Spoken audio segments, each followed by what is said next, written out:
West Allis expands. Education wing built.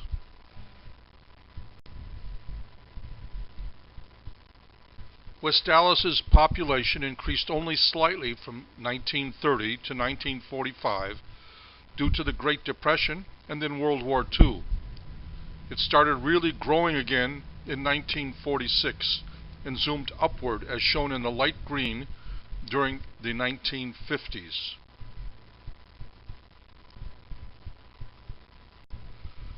Let us look at the size of the city. The yellow line is the current limits of the city. The area in red was the result of actions in 1900 to 1906. The yellow circle identifies the old Honey Creek settlement. A small orange area on the east side was added in the next decade. The blue identifies the much larger area annexed during the booming 20s.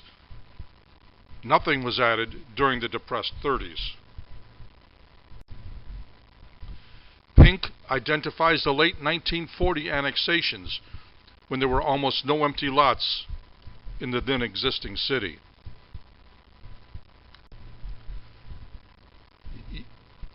Yellow reflects the almost tripling of the city in 1954, from only 4 square miles to 11.5 square miles. In the mid-1950s, we periodically had 200 attending our Sunday school classes. However, we were very overcrowded on our 4-lot property within the blue circle. For example, we had 4 classes in the south wing's basement with light curtains between the classes. Also note that Lincoln was no longer a high school, and John Dewey Junior High was kitty corner from our church. In 1957, we purchased a duplex on Lot 27 next door to our church.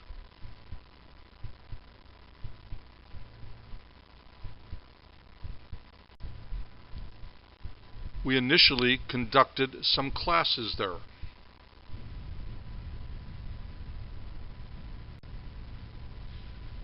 After a decision to build an addition at a reduction of costs, we had a financial campaign.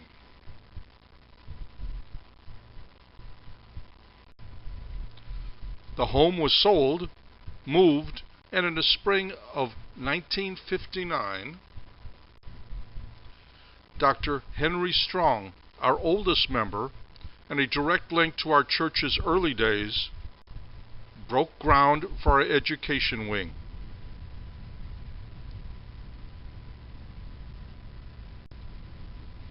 On that day, you could see the north side of our church.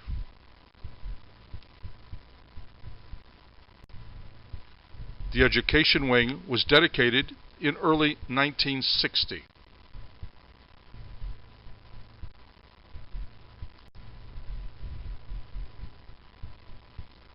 The service.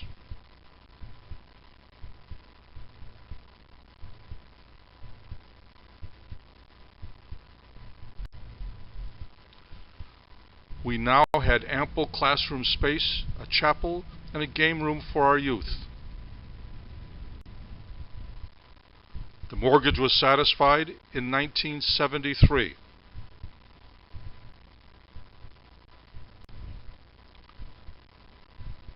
Our last update of our pastors for the period 1955 to 1980, we had a director of Christian education, associate pastor, or student pastor. In 1982, Ted Hurdle Sr. was commissioned as lay pastor, a position he was dedicated to for 18 years until the year 2000. We sold our 78th Street parsonage and bought a new one in 1966. We ended up selling that home and bought another in 1973. In 1979, Reverend Schuttenberg purchased it, and we were out of the parsonage business. Next time, we will discuss building accessibility in recent years.